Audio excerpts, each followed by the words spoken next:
One of the things too, with power and energy and all, is there's a lot of talk these days about Marcellus Shale, obviously, and about coal, and about whether they can kind of coexist, or is one going to be more dominant than the other. In Greene County, really, We've got it all. Can't think of too many places where you have both. We do have both. So, what's your thoughts on Marcellus Shale and the coal industry? And obviously, we need both, but how do you see this kind of playing out, and what do you see your role as a state legislator in trying maybe to try and help both businesses? Well, I think, and I've always been a strong believer, that everything has to be on the table in our national energy portfolio. You need coal, you need gas, we need wind, we need solar, we need it all. We can't throw one out and say, we're going to make it up here, because I don't think you can. I think it all has to be on the table. I also feel very strongly about the fact that for a long time, we as a nation have talked about being energy independent, and I believe right now we have the opportunity to do that. And shame on us if we don't. We have lost many lives in the Middle East to protect our interests for foreign oil. We have the ability to not have to do that anymore, to not have to send one more young man or young woman over there so that we can heat our homes. We can do it ourselves. And if you want to talk about the environment, and I feel very strongly, that we do have an obligation to leave it better for the next generation. What I see happening with the natural gas industry and the Marcellus Shale, I was at an announcement a couple of weeks ago from Range Resources where they've converted their whole fleet of vehicles to natural gas. Giant Eagle had done it probably a year and a half, 2 years ago. There's no doubt in my mind that as many cars as we fire up in this country every day, the conversion that we can have to natural gas, if you really want to talk about leaving the environment better for the next generation, I believe that has a huge impact on that. In Greene County, and you're talking about shale and coal both being there, absolutely, and I think we have to make sure that we do whatever we can to ensure that they both stay there. Greene County is the largest exporter of coal right now in North America. So there's a lot of countries in Europe, China, that are using coal because they realize it's a cheaper, more cost-effective way to get the energy they need. So, and I think that the industry recognizes that both have to coexist, and I think they are both, especially the coal industry. You see Consol has their gas subsidiary, Alpha has theirs. They are adapting to what they need to be competitive in both arenas. I could say Consol's really almost, I wouldn't say quite getting out of the coal business, but I know when we talked to them about the Hatfield closing, they pretty much said that they kind of had seen this coming, and they were trying to not have so much coal business and definitely getting more into Marcellus Shale. Well, and I think for them also, it's not so much getting out of the coal business, it's selling the coal, exporting the coal, instead of counting on their resources being here. Yeah. But is that kind of what you see, though, with coal companies? Do you think that they will become more involved in natural gas, or? Well, I think they have to do both to be able to be competitive, in the domestic market, particularly right now.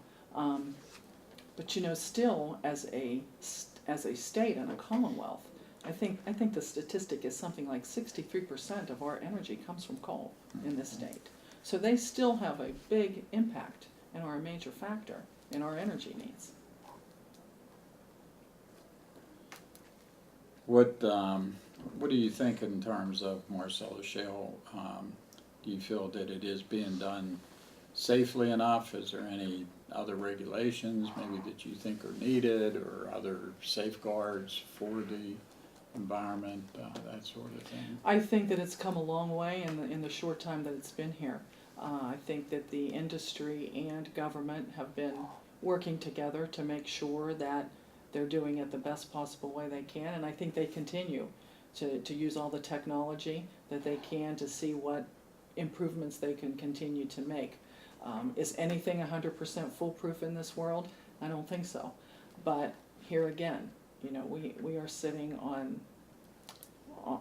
some really rich resources that can truly help this, not just this state, but the country as a whole, be able to be self-sufficient on their energy needs. What kind of comments do you hear from people in the district about Marcellus Shale? I know that you know, Greene County has kind of is still going through a pretty good transition with it. A lot more trucks on the road, a lot more traffic, more congestion, that sort of thing. Do you hear, you know, kind of complaints about that, or you think it's something that people are maybe getting adjusted to, or, you know, and is there anything that can be maybe done better or being done better? Well, I think, you know, we can always find a way to do things better, and we should always strive to find a way to do things better. Sure, you know, with every opportunity there's challenges, and with every challenge there's opportunities. Is there more truck traffic? Absolutely. You know, a little more congestion? Absolutely. Are the roads being torn up more than they used to be? Yes. Are they being fixed in the end by the companies? Yes. Sometimes a secondary road, you know, is a lot better off at the end of the drilling cycle than it was before it ever started. So there's a lot of growing pains, and, you know, do I hear complaints? You know, sure, people tell me their concerns, but for the most part, I think, you know, we've been a region, we've been used to having the coal industry there, and really, we've had the gas industry here for a long, long time. It's a different type of gas industry now, but a lot of people made their livings with the gas companies. A lot of people made their livings with the coal companies. So I think people in this region, they were used to, you know, those types of industries being here. This is a lot bigger than it ever was before, and I think a lot of people see that there are changes that have occurred because of it, but I think for the most part the people have adapted well, and you know, the biggest problem I see right now, and the biggest complaint I get, because we're drilling for the Marcellus Shale, people still can't get gas to their homes. You know, they want to build a new house, they can't get gas. You know, and it doesn't make sense, because here we are sitting on this rich resource, but yet it's different companies that do the transmission to people's homes. So we are looking at some things legislatively there. In fact, I spoke to Senator Yaw last night at an event, and he has a bill out there to try to have companies, you know, be able to run these lines to the homes and to come up with a plan. It's challenging the companies to come up with a plan so that people that want to build homes, or communities that don't have access to gas now for their homes, can get that. So I'm going to try to look at something like that on the House side too, and see where we can go with it. What about the tax?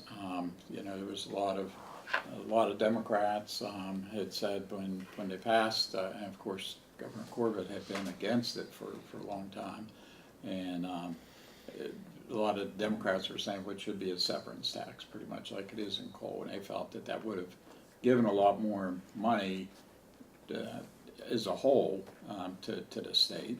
But Governor Corbett and the Republicans went along with the plan for more of the impacts where it's actually being developed, and money is going back to communities that are where the Marcellus Shale is being drilled.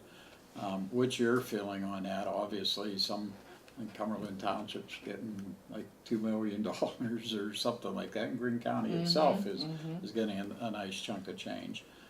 Where do you stand on this? Do you favor more of a severance tax where the money would go into general fund, or do you feel that it is being the way it's being done now is the best way? Well, I was the county commissioner when the impact fee legislation passed, and we as a county voted to accept that impact fee. And, I said to everybody at the time when it was being argued, impact fee, severance tax, I said, here's all I know. We're getting more now than we got for the last 4 years, which was nothing. So it was something. I think now that it's been here for 2 years, should it be severance tax versus impact fee? I don't know the answer to that right now, because I was just at an event the other day and they laid out everything the impact fee has done, across the state and how it's impacting municipalities. I want to hear how the townships feel about it. Is this working well for them? And from what I'm hearing on the streets, I think it is. The money is being used to help them do things that they wouldn't necessarily have the ability to do. And this money is going right back into the affected communities.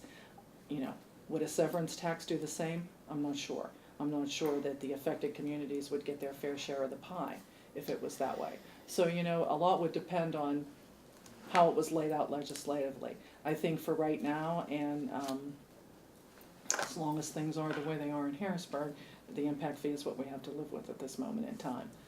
But it could be an issue in the next governor. It absolutely could be. It election. absolutely could be. What about as far as do you think that Greene County is using the money for good? Is it helping Greene County? Absolutely. As a whole, I mean, with like county commissioners and. Absolutely. I just read, what the county commissioners were intending to do with the first year's funding, and I think it was a lot of projects that the county needed that extra oomph to be able to get off the ground. So yes, I think they, that they are using it wisely and doing what can help advance the county as a whole. I know, I've talked to many township supervisors, and talk about Cumberland Township. I mean, Bill Groves is quoted as saying, it's like hitting the lottery for them. Yeah, so, pretty good deal for them. Yes, so, there are a lot of townships that this truly makes a difference in how they can serve their constituents. And, I am a firm believer in it all starts with local government. I mean, that's really where the rubber meets the road. And those guys, they know what their communities need, and this gives them the ability to do in their communities what they need. It's a lot easier for a township supervisor or a county commissioner to know the needs than it is for a bunch of people sitting in Harrisburg a lot of times. So,